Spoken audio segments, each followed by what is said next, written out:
Well, let's talk to Kethevane Gorjestani then, our international affairs editor, about these primaries. And let's talk about Wisconsin then. As I said, that was a closely fought race. In fact, it was closer than we thought it was going to be. And in the end, the progressive candidate lost. So what happened there?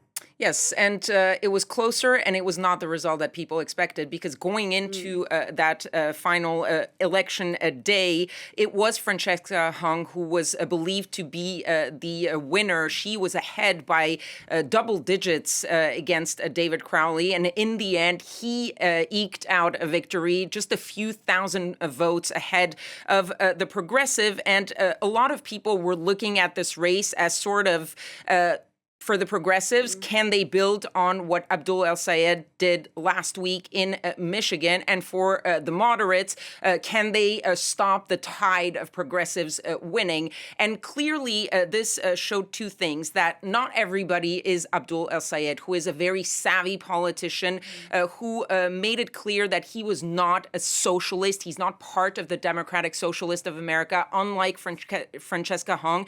And the Wisconsin race was also a sort of more chaotic than what happened in Michigan.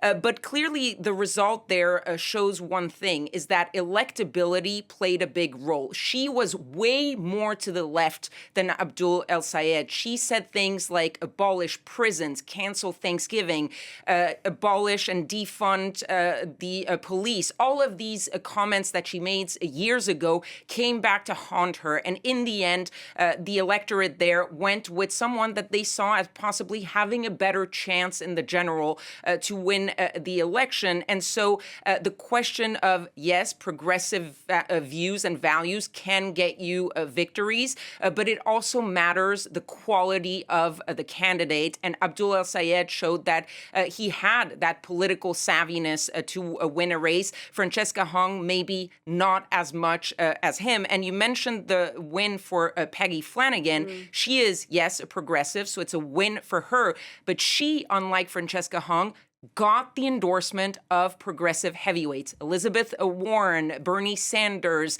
Alexandria Ocasio-Cortez, all three supported Flanagan, did not endorse Francesca Hung. So even they believed that she was a little bit maybe too far or too inelectable for this race. So that really shows that, yes, progressives matter, but they also need to find those candidates who have been vetted.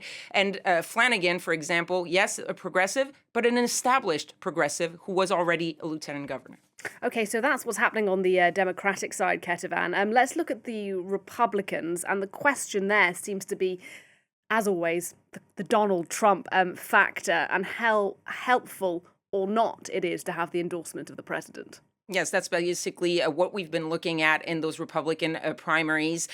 Is Donald Trump an actual Trump card for these elections? And the race that we were looking at was South Carolina. Of course, this is to take the seat of Lindsay Graham, who passed away recently, and his sister has replaced him in the seat and is now in this primary. She was endorsed by Donald Trump. She had the name recognition of her brother, yet she only managed to get 32% of the vote. That puts her at the top of this primary in South Carolina, but not enough to avoid a runoff in 2 weeks against Ralph Norman, who is seen as a more established candidate. And so, yes, the Trump endorsement definitely helped, but we'll have to see if in the runoff it is enough to overcome the fact that, yes, she is the sister of Lindsey Graham, but she's untested, pretty much unknown in this electorate, and we'll see if that's enough to get past those things. There was also another race where Donald Trump lost this time, the primary for Minnesota governor on the Republican side. The Trump-endorsed candidate, Mike Lindell, he's known by some, especially in the U.S., as the My Pillow guy. He's the founder of a company that sold pillows. He is no politician, and he's someone who is seen as less serious than the person who actually won that primary, the Minnesota House Speaker Lisa Demuth, which gives the Republicans probably a better chance at a possibility of beating Amy Klobuchar, the Democrat, in the general in November. All right, thank you very much for all of that. Kethevane Gorjestani for us there on the U.S. primaries.